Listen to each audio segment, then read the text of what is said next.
selesai melakukan operasi. Nampaknya seluruhnya bisa dikeluarkan. Katie akan sehat kembali. Bagus sekali. Kapan aku bisa menengoknya? Kau bisa datang sore ini. Aku akan datang. Terima kasih Alan. Atur semua supaya semua tagihan diberikan kepadaku ya. Beres. Dan kau bisa mengatakan kepada pihak rumah sakit bahwa akan ada sumbangan $50.000. Lara memberitahu Tricia. Penuhi kamar dengan bunga. Lara mengecek jadwalnya. Aku akan ke sana menengoknya jam 4 nanti. Terry Hill tiba di kantor. Ada surat perintah penahananmu. Apa? Apa kau sudah diperingatkan untuk mengeluarkan para tunawisma itu dari bangunan itu? Ya, tapi kau tak akan bisa menghindar. Kau tak akan bisa menghindar, Lara. Ada peribahasa kuno. Jangan pernah melawan balai kota. Kau tak akan bisa menang. Mereka benar-benar menahanku. Benar sekali, kau sebelumnya sudah diperingatkan untuk mengeluarkan orang-orang itu dari sana. Baiklah, kata Lara. Kita keluarkan saja orang-orang itu sekarang. Lara menoleh kepada Keller. Pindahkan mereka, tapi jangan kembalikan mereka ke jalanan. Itu tidak benar. Kita akan punya rumah-rumah kos di West 20s yang sedang diproses statusnya. Itu, tempatkan mereka di sana, bawalah staf yang kau perlukan. Aku mau mereka keluar dalam 1 jam. Ia lalu menoleh kepada Terry Hill. Aku akan keluar dari sini supaya mereka tidak bisa menahan aku. Pada saat mereka datang, nanti masalahnya sudah selesai. Intercom berbunyi. Di sini ada 2 orang pria dari kantor jaksa wilayah. Lala memberi isyarat kepada Howard Keller. Ia menghampiri intercom itu dan berkata, Miss Cameron tidak ada di tempat. Terdiam sebentar, kapan ia kira-kira kembali ke sini? Keller memandang Lara. Lara menggelengkan kepala. Keller menjawab via intercom. Kami kurang tahu. Ia mematikan intercom itu. Aku akan keluar lewat belakang, kata Lara. Lara membenci rumah sakit. Baginya rumah sakit berarti ayahnya yang terbaring di ranjang. Itu dulu ya, pemirsa. Papahnya Lara meninggal sampai mati. Terbaring di ranjang, pucat dan tua. Apa-apaan kau ini, mengapa ada di sini? Seharusnya kau bekerja di rumah kos. Dulu itu kata papahnya Lara yang sangat kejam dan tidak berperi kemanusiaan ke anak gadisnya. Lara memasuki kamar perawatan Katie. Kamar itu penuh dengan karangan bunga. Katie sedang duduk di atas ranjang. Bagaimana keadaanmu? Tanya Lara. Katie tersenyum. Dokter bilang saya akan sehat kembali. Sebaiknya begitu. Pekerjaanmu numpuk. Aku perlu kau. Saya tidak tahu bagaimana harus berterima kasih untuk semua ini. Jangan, kata Lara. Lara mengangkat telepon di sebelah tempat tidur dan menghubungi kantornya. Ia berbicara dengan Terry Hill. Mereka masih di sana. Mereka masih di sini. Mereka bermaksud menunggu sampai kau kembali. Coba cek ke Howard. Begitu dia selesai memindahkan para tunawisma dari bangunan itu, aku kembali. Lara meletakkan gagang telepon. Kalau kau perlu apa saja, kasih tahu aku, kata Lara. Aku akan kesini lagi besok. Katie. Aduh, baik banget ya. Oke, lanjut pemirsa. Tempat berikutnya yang dikunjungi Lara adalah kantor biro arsitek Higgins, Almond and Clark. Ia diantar masuk ke dalam untuk menjumpai Mr. Clark. Mr. Clark berdiri pada saat Lara memasuki kantornya. Sungguh surprise yang menyenangkan. Apa yang bisa saya bantu, Miss Cameron? Anda punya rancangan untuk proyek yang di 14th Street itu? Ada di sini. Clark berjalan ke meja gambarnya. Ini dia. Nampak sketsa sebuah gedung bertingkat yang cantik lengkap dengan bangunan-bangunan apartemen dan kompleks pertokoan di sekitarnya. Saya ingin Anda menggambarnya ulang, kata Lara. Apa? Lara menunjuk sebidang lokasi di tengah-tengah blok itu. Di sini masih ada bangunan yang berdiri. Saya ingin Anda menggambar konsep yang sama, tapi buatlah konstruksinya mengitari bangunan itu. Maksud Anda akan membangun kompleks di sini dengan salah satu bangunan tua itu masih berdiri di situ. Tidak akan bisa. Pertama, itu akan memberi citra yang sangat buruk dan lakukan saja yang saya minta. Kirimkan itu ke kantor saya sore ini. Dan Lala langsung pergi. Dari mobilnya, ia menelpon Terry Hill. Kau sudah menghubungi Howard? Ya, para tunawisma itu sudah diangkut semuanya. Bagus, sekarang telepon jaksa wilayah itu.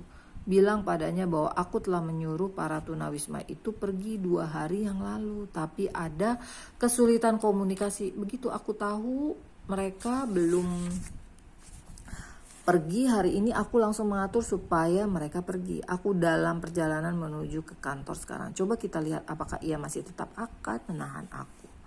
Lara berkata kepada sopirnya, muter lewat taman kota pelan-pelan saja. Ngulur-ngulur waktu ya pemirsa. 30 menit kemudian ketika Lara tiba di kantornya, orang-orang yang membawa surat perintah penahanan itu sudah pergi. Cerdas ya pemirsa si Lara. Oke lanjut. Lara sedang rapat dengan Howard Keller dan Terry Hill. Para penghuni itu masih saja tidak mau beranjak dari situ, kata Keller. Padahal sudah kutawari uang tambahan. Mereka tidak mau pindah.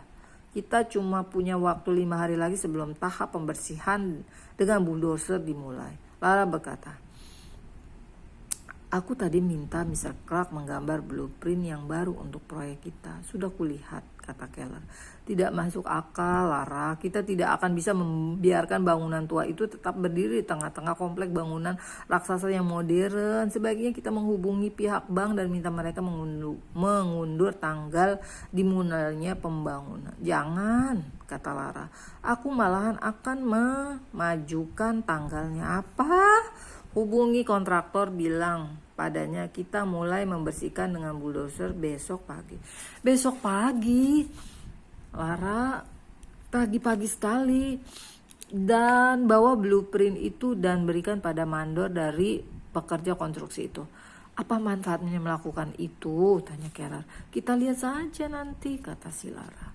Oke lanjut ya pemirsa. Keesokan paginya sisa penghuni Dorchester Apartment terbangun karena bunyi bulldozer yang mengaum-ngaum. Mereka melihat keluar jendela. Setengah jalan dari ujung blok nampak mesin besar bagaikan binatang raksasa bergerak ke arah mereka, melintas rata semua yang menghadang jalannya. Para penghuni itu terkesima. Mr. Hershey yang tinggal di lantai paling atas menghambur keluar dan bergegas menghampiri sang mandor. Anda ini apa-apaan? Ia berteriak. Anda tidak boleh melanjutkan itu. Siapa bilang begitu? Dewan Kota. Hershey menunjukkan ke bangunan tempat ia tinggal. Anda tidak diizinkan menyentuh bangunan itu. Sang mandor melihat blueprint yang ada di hadapannya. Benar itu, katanya. Kami diinstruksikan untuk membiarkan gedung itu tetap berdiri. Hershey mengerutkan dahi. Apa? Coba saya lihat. Ia melihat gambar itu dan nafasnya tersengal. Mereka akan membangun plaza dan membiarkan gedung itu tetap berdiri. Benar sekali, mister. Tapi mereka tidak bisa melakukan ini. Bunyi, bising, dan debu ini. Itu bukan urusan saya. Nah, saya minta Anda menyingkir dari sini. Saya harus kembali bekerja. 30 menit kemudian sekretaris Lara berkata, ada seorang bernama Mr. Hershey di saluran 2. Miss Cameron bilang padanya aku tidak ada. Ketika Hershey menelpon untuk ketiga kali sore itu, Lara akhirnya mengangkat telepon dan berbicara kepadanya. Ya, Mr. Hershey, apa yang bisa saya bantu? Saya ingin datang ke sana menjumpai Anda, Miss Cameron.